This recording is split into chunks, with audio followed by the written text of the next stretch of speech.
श्री महाप्रज्ञ गुरवे नमः। ओम श्री महाप्रज्ञ गुरवे नमः।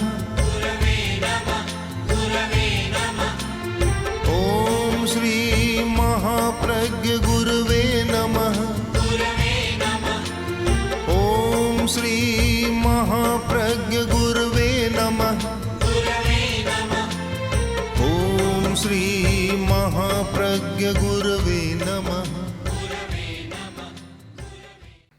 नमो अरहंताणं, नमो अरहंताणं, नमो अरहंताणं।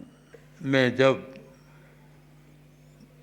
छोटी अवस्था में ही था, मुनि अवस्था में, और दर्शन का अध्ययन कर रहा था, किसी विश्वविद्यालय में नहीं, अपने ही। और उसके साथ साथ जैन आगमों को भी पढ़ रहा था, अन्य वैदिक और बौद्ध साहित्य भी पढ़ रहा था। तो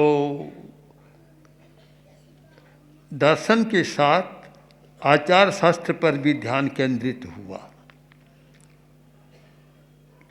एक निरुक्तिकार ने बहुत सुंदर लिखा, नाणस्थ सारम आयारो, ज्ञान का सार है आचार। कोरा दर्शन, आकाशीय उड़ान, कोरा बौद्धिक व्यायाम बहुत आकर्षित मुझे नहीं कर सका। कि उसका सार आचार और व्यवहार है, वह बदलना चाहिए। इस संदर्भ में मैंने 12 व्रतों को पढ़ा। 12 व्रत जैन परंपरा में बहुत प्रचलित है, बहुत सारे लोग 12 व्रत स्वीकार करते हैं।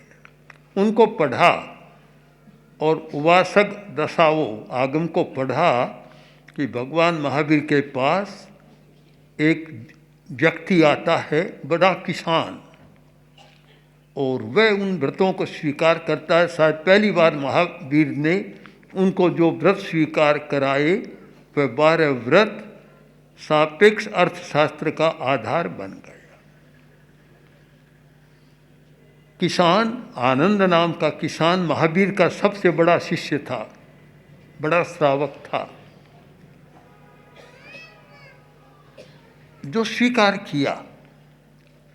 उस पर मैंने फिर एक पुस्तक लिखी, समाज व्यवस्था के सूत्र।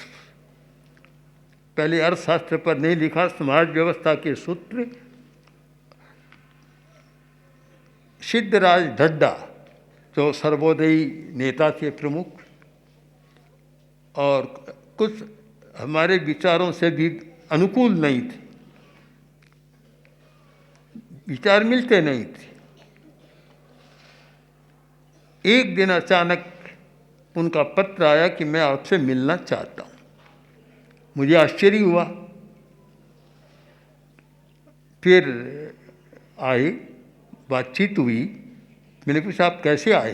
तो उन्होंने कहा कि मैं सिलीगुड़ी गया था, वहाँ प्रताप सिंह बेद के घर पर आपकी एक पुस्तक पढ़ी थी, समाज व्यवस्था के सूत्र।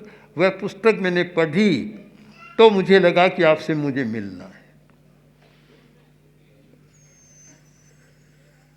उसमें वह 12 व्रतों का एक सामाजिक स्वरूप, एक अच्छी समाज व्यवस्था, जो हमारी अहिंसा यात्रा के सूत्र रहे, स्वस्थ व्यक्ति, स्वस्थ समाज और स्वस्थ अर्थव्यवस्था, तो उससे संबंध है। फिर कुछ समय बाद आचार्य तुलसी ने मुझे कहा कि तुम महावीर के आर्थिक विचारों पर कुछ लिखो। तब फिर मैंने जो लिखा, पुस्तक आई महावीर का अर्थशास्त्र। उस पुस्तक को बहुत लोगों ने पढ़ा, अर्थशास्त्रियों ने पढ़ा, काफ़ी प्रतिक्रियाएं आई। एक दिन अशोक बाफना, जो जयपुर में प्रोफेसर है आईआईटी में, अशोक बाफना आए, बोले कि इस पुस्तक में तो बहुत महत्व की बातें हैं और इसको हमें आगे बढ़ाना चाहिए। फिर अनेक गोष्ठियाँ, अनेक चिंतन, अनेक अर्थशास्त्री, बड़े बड़े अर्थशास्त्री, आज 3-4 वर्ष से बराबर ये चल रहा है, आ रहे हैं, विचार आगे भी बढ़ रहा है।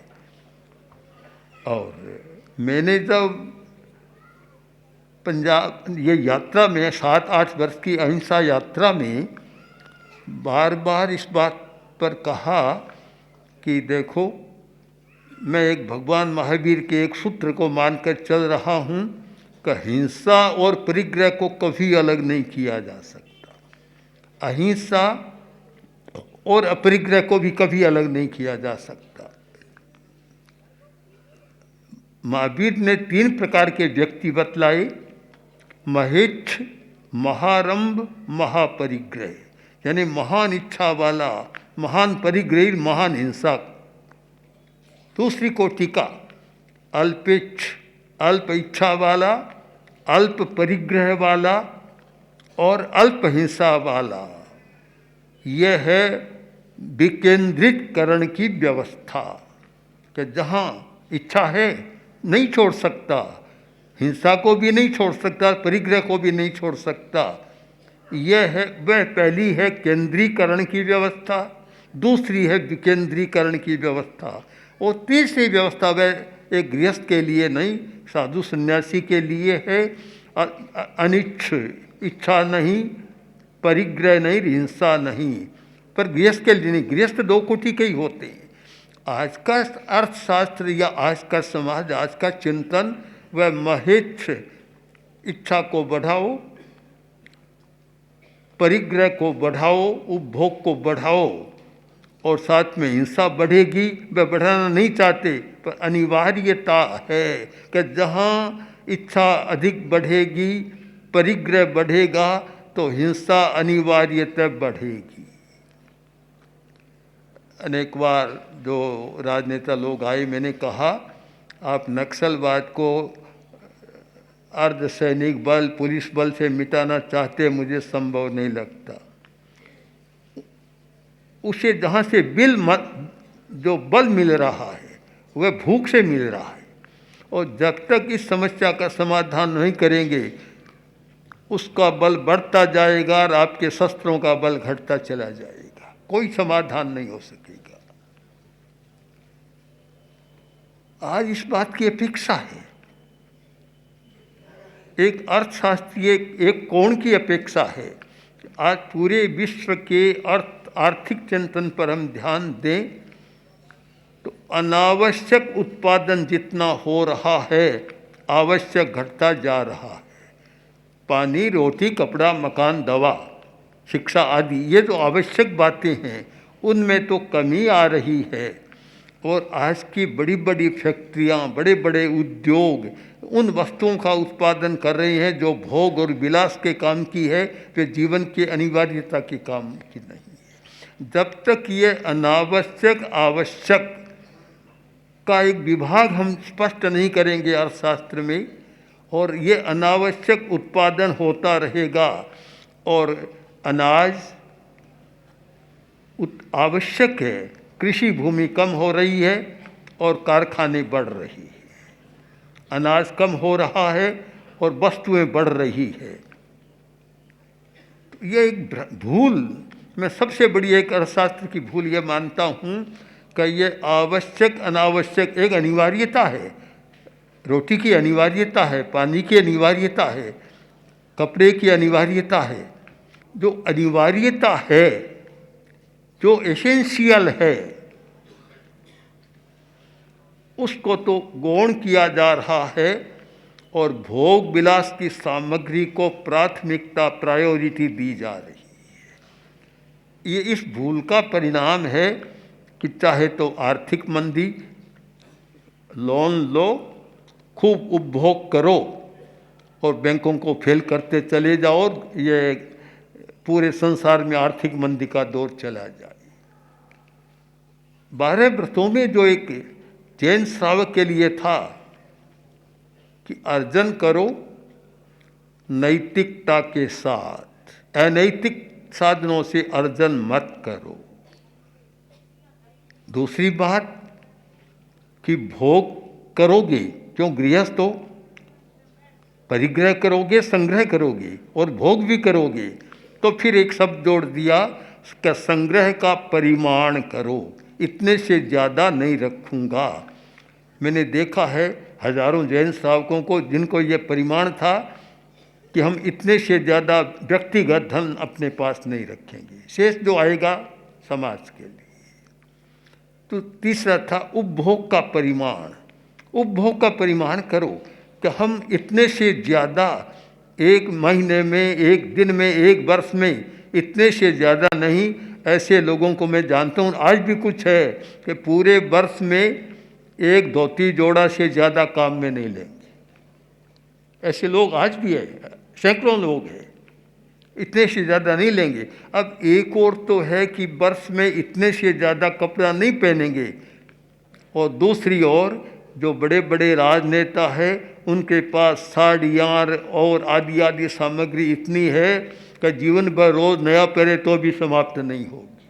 यह जो एक विषमता चल रही है सारी, और अर्थशास्त्रीय भूल या अर्थव्यवस्था और अर्थनीति की भूल चल रही है, वह समाज को हिंसा की ओर ले जा रही है।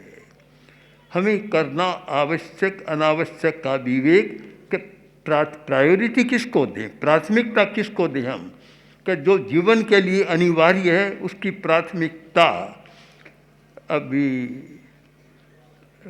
मैं पढ़ता हूँ, बहुत अच्छे लेख आते हैं समाचार पत्रों में, हिंदी पत्रों में, अंग्रेजी पत्रों में, सब में अच्छे अच्छे लेख, अच्छे विचार आ रहे हैं, और हिंदुस्तान की दशा का चित्रण करते हैं कि दो प्रकार का हिंदुस्तान, एक तो 20-30 करोड़ लोगों का हिंदुस्तान है, दूसरा 40-50 करोड़ लोगों का हिंदुस्तान, जहाँ एक और तो एक दिन में खाने का बजट शायद 50,000 लाख हो जाए है, दूसरी ओर छोटे बच्चों को शाम को भोजन नहीं मिलता, रोते रोते लेट जाए और कोई उपाय नहीं है।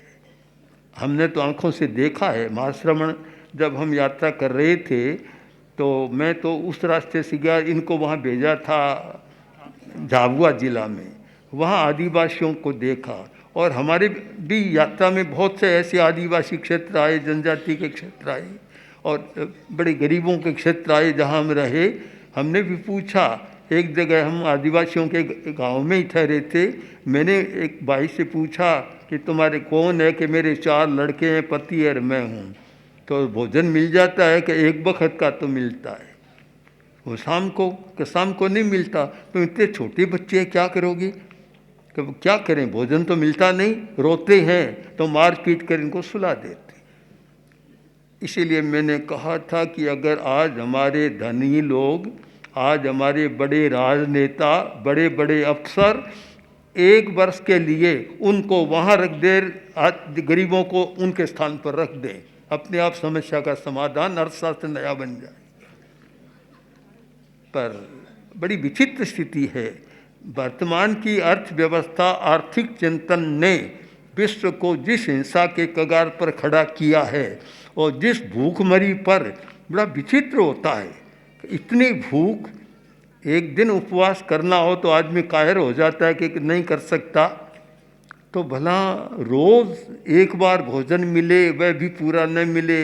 एक बार मैंने उन गांव के लड़कियों से पूछा, जिनके आयोजन था, साला चल रही थी विशेष, मैंने पूछा, दो हरिजन समाज की लड़कियां थी, मैंने पूछा कि खाना मिलता है, कि हाँ मिलता है, पूरा तो नहीं मिलता पर मिलता है। क्या खाती हो, कि बाजरे की रोटी या गेहूं की रोटी, और साग तो कभी मिल जाता है, नहीं मिलता तो मिर्च लगा कर खा लेते हैं, और कभी नहीं मिलता तो कोरा ही खा लेते हैं। ये बड़ी विचित्र स्थिति है हिंदुस्तान की। ऐसी स्थिति है जिसको दयनीय स्थिति। और अभी एक नए वर्ष के लिए जो मैंने संदेश अभी कल परसों लिखा, सामने आएगा, मैंने कहा कि क्यों हो रहा है, उसका पूरा एक चित्रण किया है उसमें।